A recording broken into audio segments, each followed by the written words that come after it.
तुम्ही कधी सोयाबीनमध्ये बेसन घालून ही रेसिपी करून पाहिली का? नसेल पाहिली तर सगळ्यात पहिल्यांदा रील सेव्ह करून घ्या आणि शेअर करून ठेवा। एकदा का तुम्ही ही रेसिपी बनवून खायला घातली घरातल्यांना, अगदी लहानांपासून मोठ्यांपर्यंत सर्वजण याच्यावरती तुटून पडतील। ज्याला सोयाबीन आवडत नाही त्याची तर फेवरेटच होऊन जाईल।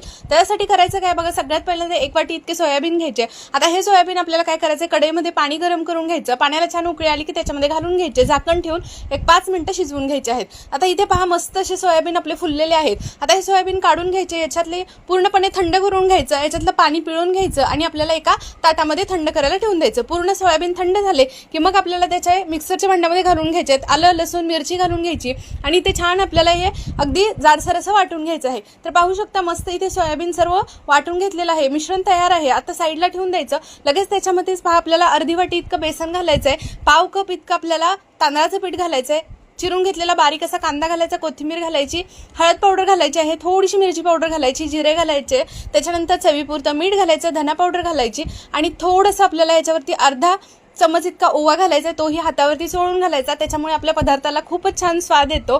तर सगळं असं आपल्याला पाणी न घालता व्यवस्थित असं मिक्स करून घ्यायचं आहे। तर इथे पाहू शकता मी इथे गोळा तयार करून घेतलेला आहे। आता थोडंसं लूज वाटला म्हणून मी त्याच्यामध्ये परत 2 चमचे इतकं तांदळाचं पीठ ऍड केलेलं आहे।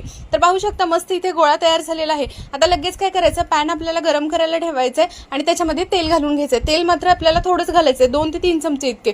लगेच इकडे पहा जे तयार करून मिश्रण घेतलं होतं त्याचे मस्त असे लिंबाच्या आकाराचा गोळा काढून घ्यायचा आणि आपल्याला हवा त्या आकारामध्ये इथे आपल्याला टिक्की बनवून घ्यायची आहे। तर पाहू शकता मस्त इथे टिक्की तयार झालेल्या आहेत। कुठे कडा खोपरा जर थोड्याशा चिरत असतील तर व्यवस्थित मिटवून घ्यायच्या आणि इथे सर्व टिक्की तयार करून घेतल्या की लगेच आपल्याला फ्राईंग पॅन मध्येच आपल्याला अलटपलट करून मध्यम आचेवरती व्यवस्थित असा खरपूस असा फ्राय करून घ्यायच्या आहेत।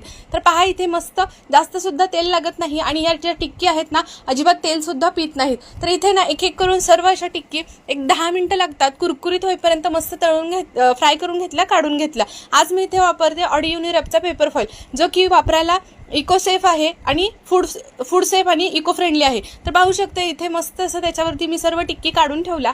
मस्त एकदम इन्स्टंट होतात आणि विशेष म्हणजे सोयाबीन आपण पाण्यातून उकळून घेतलेत त्याच्यामुळे जास्त वेळ सुद्धा लागत नाही आणि मुला अगदी प्रोटीन युक्त असल्यामुळे अतिशय पौष्टिक अशी ही रेसिपी आहे।